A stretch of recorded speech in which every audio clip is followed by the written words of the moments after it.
Hello, everyone. A very warm welcome to this session of Let Us Talk It Older Youth webinar. We go live every alternate Saturdays with our youth who every week they come, they prepare, and then they come live to communicate with the community. What they feel about a subject, what they know about a subject, what they have discovered, they learn from each other. And as a community, we try to from the Let Us Talk It platform, we try to engage as many kids as we can. And we look forward to having more kids in the group. They have made friends virtually. And we hope that these friends are not only for happy times, but they are with them when there is a real situation when they need each other. So this is how a community forms. This is how we are trying to empower the community. And as every other Saturday we come live, the kids, they choose a topic on their own, and then they have their prep session every Tuesday and Thursday, and then they go live on Saturday. And for today's topic, they have chosen exotic plants. Plants maintain the atmosphere, we know, but there are some exotic plants that we are not aware of. So if you have joined in on YouTube or LinkedIn or Facebook, please do share your comments and feedback.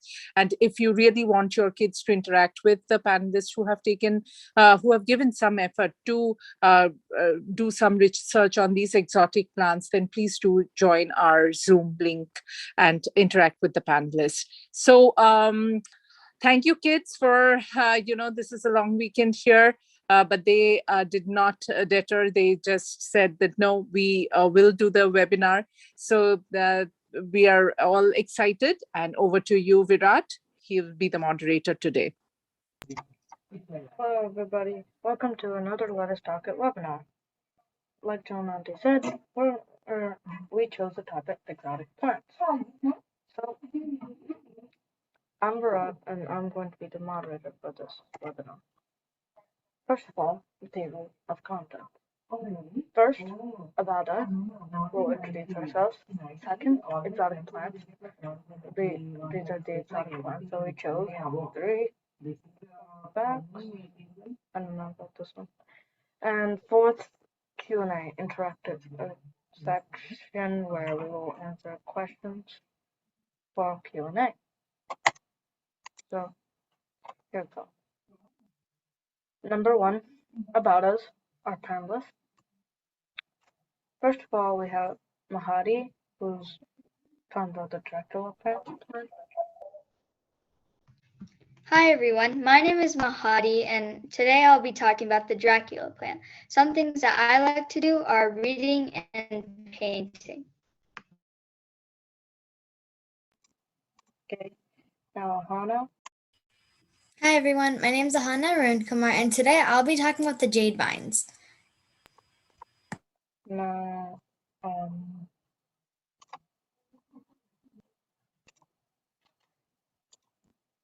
we have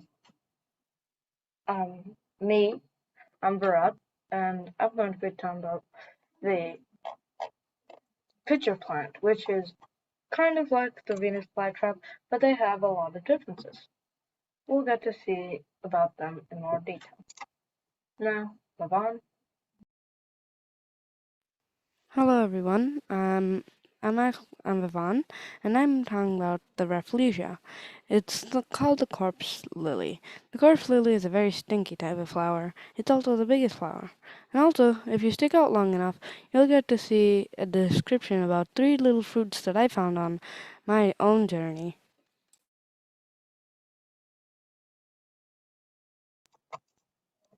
Okay, and we have our exotic plants that we have prepared. So,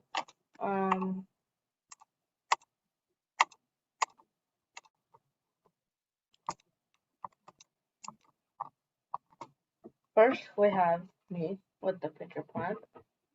So, here we go. The pitcher plant. The pitcher plant is an amazing carnivorous plant. After all, complexity isn't always nice. I mean, the pitcher plant is very productive, I would say. Its most famous relative is the Venus flytrap. You know the Venus flytrap, don't you? It's um that it eats insects by trapping them inside of using rapid retracting leaves, and they're both carnivorous, but the pitcher plant is a passive trap and Venus flytrap is an active uh, trap. I'll talk about that in detail later. Anyways, why eat flies when you could just use soil and photosynthesis like any other plant? Well, in their environment, they need better nutrients because they live in soils that have high acidity, usually, and is low in potassium, nitrogen, oxygen, and all the good nutrients they need. Now, how do they eat things? Well, their rim is slippery, so if since they hold nectar, it's basically like a huge pitcher, uh, and that's why it's called a pitcher plant, and it's filled with nectar, and the insects and things want to drink that sweet nectar, so they take a peek. The nectar is also capable of dissolving things, and that's why it's a carnivorous plant. So it's also very sticky, so they'll probably not get out and they'll probably drown. So after all that, what is so weird about this trap?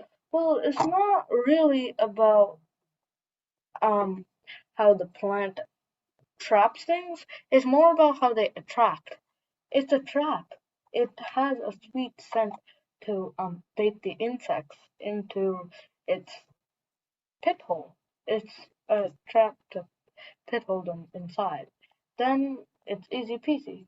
The plant allows the insect to fall into the hole without an escape.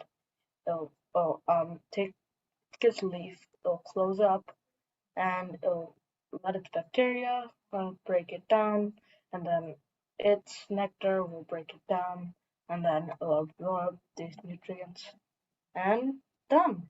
That is how the pitcher plants eat things. So, how effective is the pitcher plant? Well, we'll discuss that in the next two slides. Effective, pros and cons. Pros.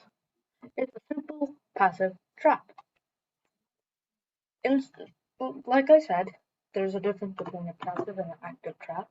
The Venus flytrap has hairs where the if it feels that anything is touching it, then it will use the hairs to literally sense, and using retractable leaves, fast retractable leaves, it'll retract and close up the door and it'll basically empty the external stomach. And that's an active trap. It takes energy. But this is a simple but passive trap. Just fall in because you're attracted to something inside. And it also grows in a lot of places. In fact, it grows in more than twice the amount of places than a Venus flytrap because of its effectiveness. Not only that, it has developed in biology multiple times separately. Like the ones in North America are the plant itself, the ones in Southeast Asia are the ones that have the ones in Southeast Asia are the ones that have pitcher plants at the end of their leaves.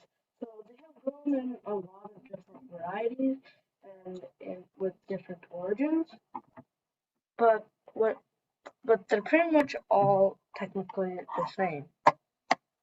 And it uses the help of bacteria to break down food that allows it to capture bigger prey without having to worry about having to decompose it.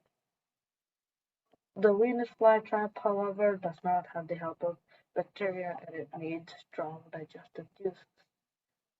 So that means that it takes a lot less time for the Venus flytrap to consume things that, I mean, it takes less time for the pitcher plant to consume things than the Venus flytrap. So the cons. If the prey is is too strong, then it can be punctured easily. And the prey moving might disturb the plant, and it's also a very slow capture method. Few other pros and cons to add. Mosquitoes um, put their eggs inside of these pitcher plants for safety, and the larvae develop in there, and it has the nutrients for the larvae to grow. And the pitcher plant can't do much about it because their digestive juices aren't strong enough to digest the larvae, neither are the bacteria. So there are also ants. There are also frogs that live inside. So frogs have a special symbiotic relationship. Now frogs crawl in and they make themselves home so that carnivorous animals that are their predators will not kill them. So they hide there and they're gonna be perfectly fine. So to stay there for a bit, all that the pitcher plant demands is poop. So um, the the feces of the rodent or the frog will basically be its rent, and then because the feces could have some nutrition. So after the feces is dropped off, the pitcher plant gets its nutrients, the animal gets its health, and it's happy. So that's a symbiotic relationship example. Yeah. So now we have the corpse lily by Raban. So I'm going to be talking about the corpse lily. The corpse lily is, well, not to be confused with the corpse flower, which is Titan aurum. This one is Rafflesia arnoldi. So Titan aurum is one of the largest and tallest flowers, but this one is the largest single flower. If you cut open the Titan aurum, then you can see that it's made of thousands of tiny flowers, which isn't really one big flower. So, the corpse lily is the largest uh, single flower with a 1 meter span, and it is very stinky. It has a good reason for that, but I'll talk about that more when about pollination. But now it's also parasitic. This plant is pretty unknown on its origins. Why did it evolve to be parasitic? And why? Because like many other plants survive in the area that it lives too. So we don't know for now. But now let's on to the life stages.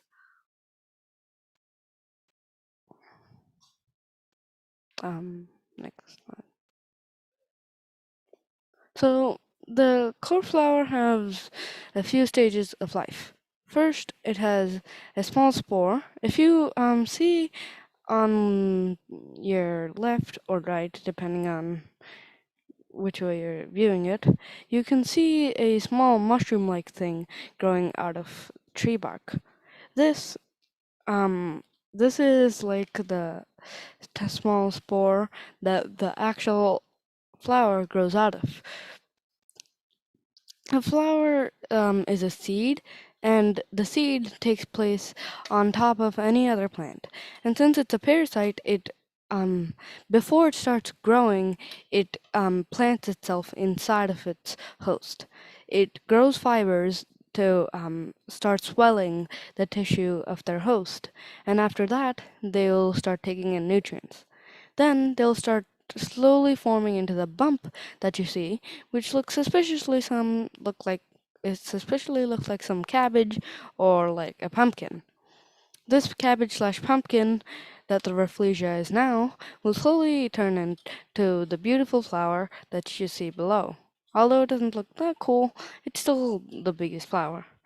And it has all these cool colors and stuff to attract its like pollinators, and also it smells like rotting meat, so that it smells like rotting meat so that flies come for it.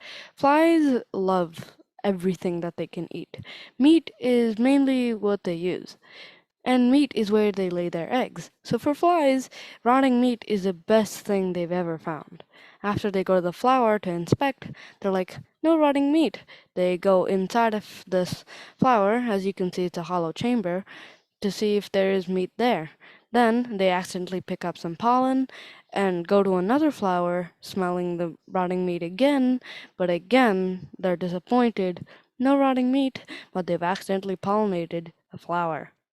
So after this accidental pollination takes place, the flower, the flower that they took the pollen from dies off, and the flower that they gave the pollen to also dies off. Well, you're thinking, how could it end this way? Well, it doesn't. Because after the flower dies, there's still a fruit growing underneath. The fruit grows out of the vine that the Rafflesia connected to when it was a spore.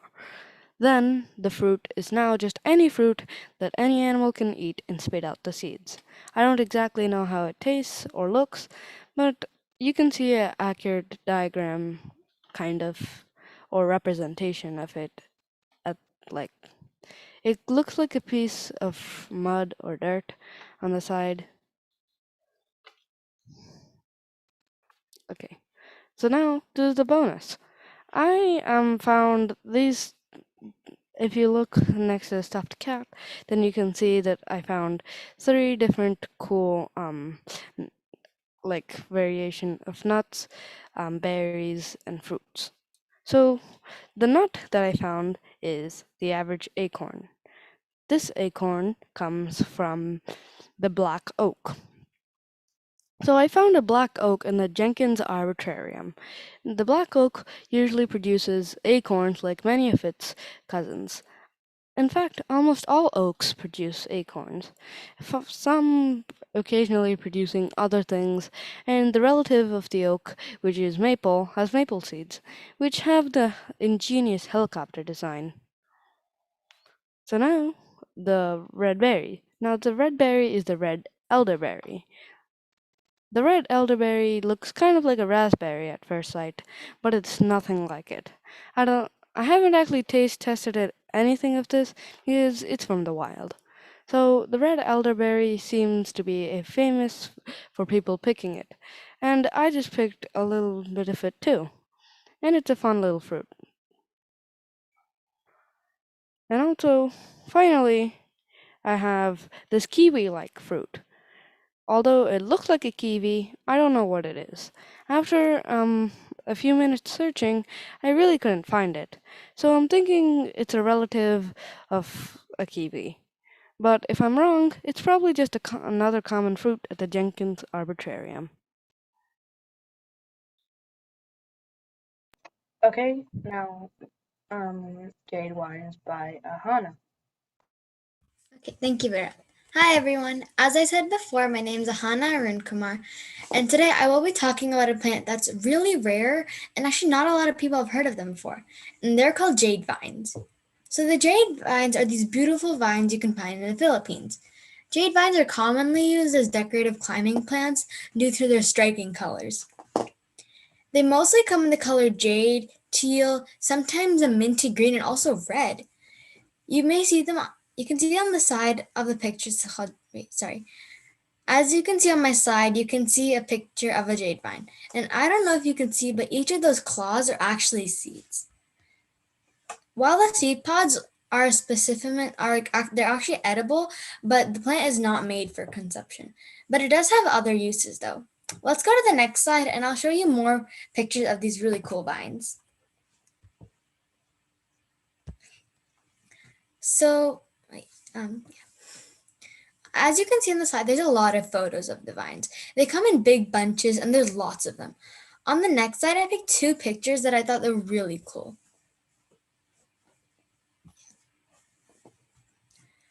So someone took 2 pieces of the vines and put them next to each other, and I think it actually looks like a little butterfly, and I think that's really cool.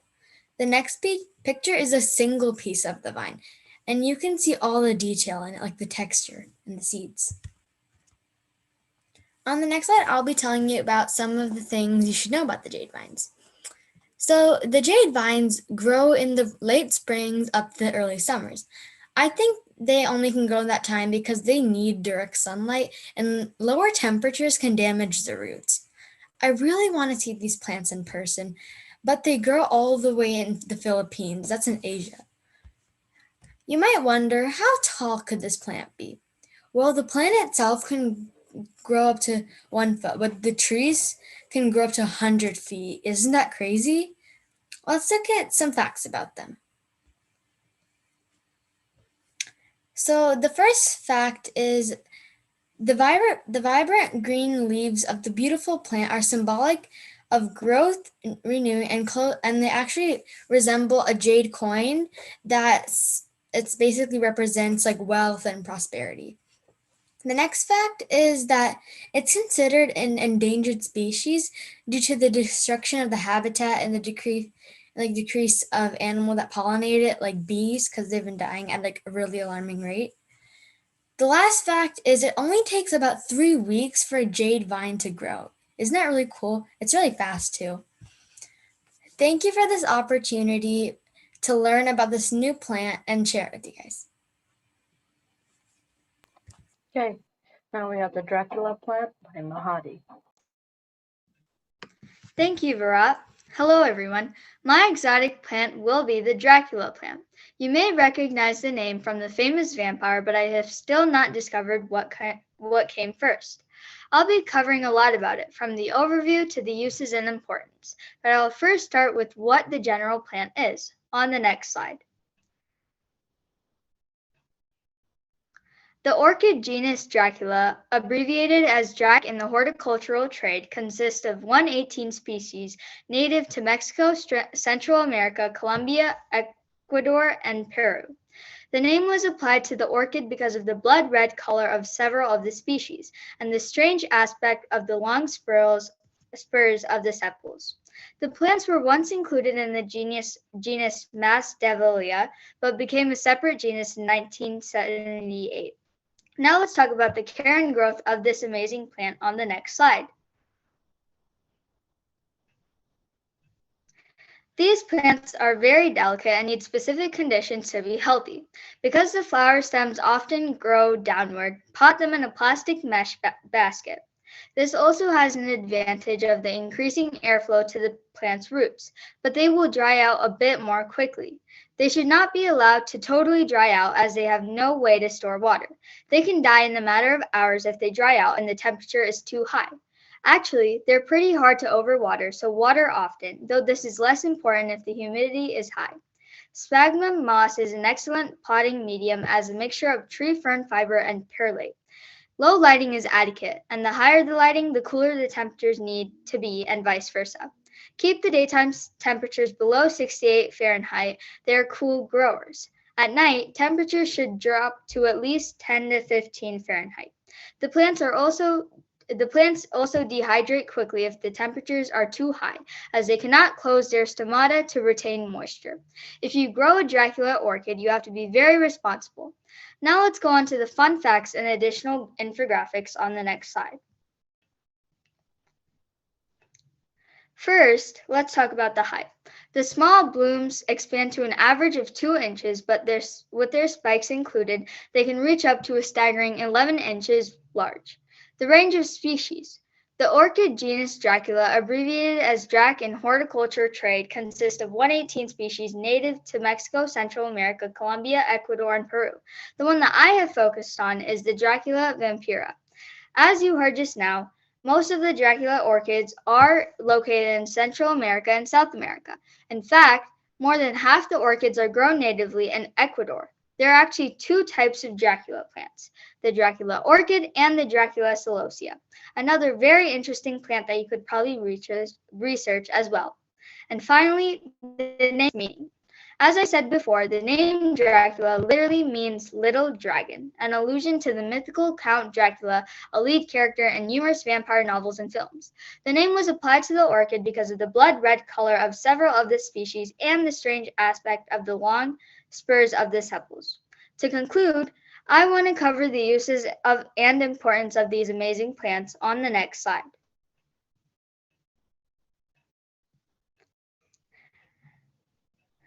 The flowers of some Dracula orchids have lower petals known as the labellum that closely resembles the mushrooms that live in their forest habitat. These flowers also emit chemicals identical to those given off by some fungi. Scientists had long speculated that this mimicry attracts fungus gnatflies, who lay their eggs on the mushrooms and act as pollinators. However, the exact importance of the appearance and scent to the orchid's disguise has not been studied before. To study what attracts these forest flies, a team led by Tobias Polika, a biologist at the University of Oregon and Eugene, created 3D printed replicas of the flowers of one species of the Dracula orchid, as you can see on the sides. But the team found out that the Dracula flower also attracts flies in another less obvious way. Aside from its mushroom-mimicking labellum, the sepals of the Dracula lafleury have characteristic spotted pattern. By painting that replica sepals, the researchers showed that flies were more attracted to those with the spotted pattern than those who were striped or did not have a pattern. The reason for this is not clear, but it could be that the insects confuse the spots for other flies and land on the flowers in hope of finding a mate. Although various species of Dracula orchid had been proposed as a fungi mimics, this is the first time that scientists have managed to separately study their visual and olfactory tactics. Few organisms scream evolution like orchids. They have developed some absolutely wild adaptations, says David Grimaldi, an entomologist at the American Museum of Natural History in New York. This study reveals how deceptively sophisticated orchids can be, luring pollinators. In the future, Polich's group plans to document some of the numerous mushrooms and insect specimens that live in the Ecuadorian forest, many of which they have only been studying recently, he says. At least 4 other plant genera are believed to mimic fungi. However, this is not a well-studied phenomenon in plants, so it may be more widespread than we know. This is quite amazing and very, very interesting. I'm not sure if these plants are indeed actually carnivorous or intend to consume the flies, but I could find some sources in the future. I hope you find this interesting and make sure to research your own plants later. Thank you. Okay, so thank you. We have our Q&As. Does anybody have any questions about our interesting exotic plants?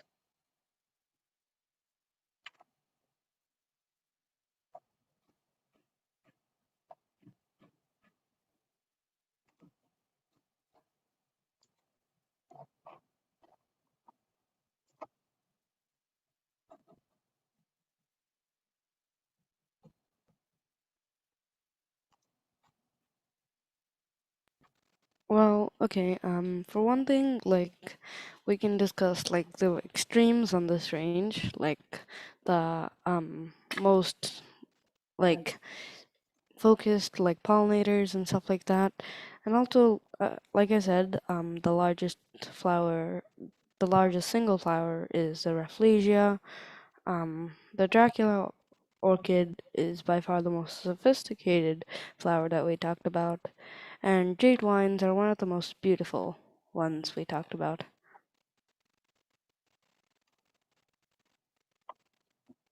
Okay, what about which would be,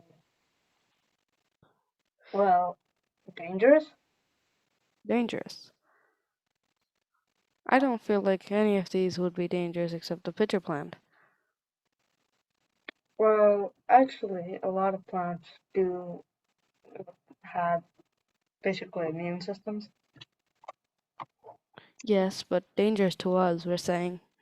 And I feel like pitcher plants are the only thing that can even manage to get a reaction out of us, right?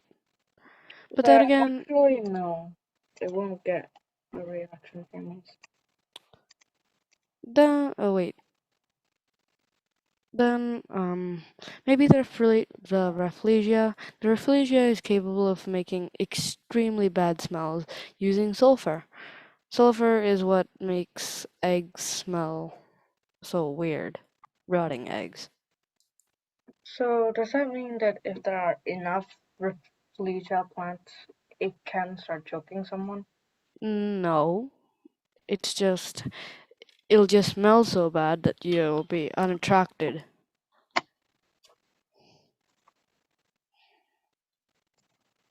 That's interesting.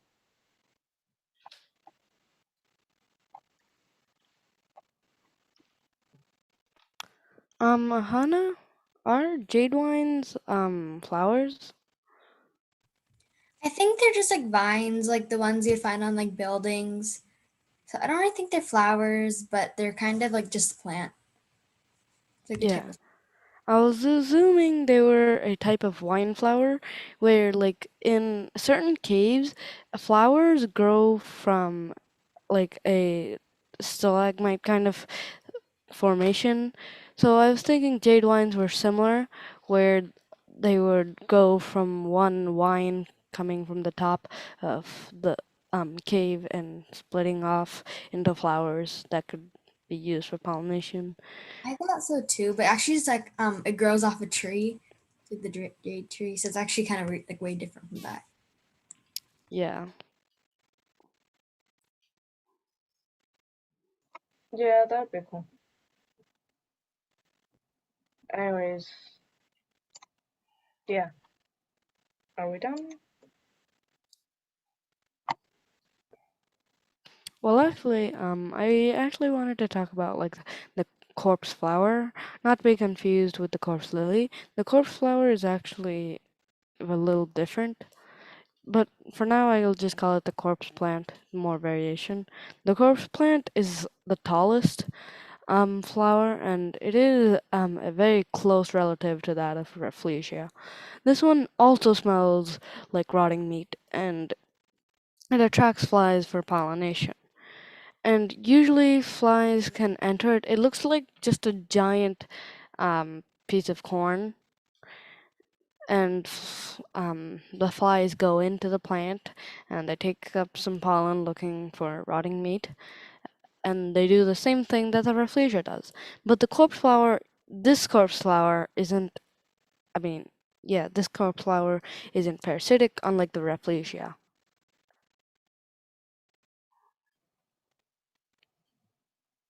Cool.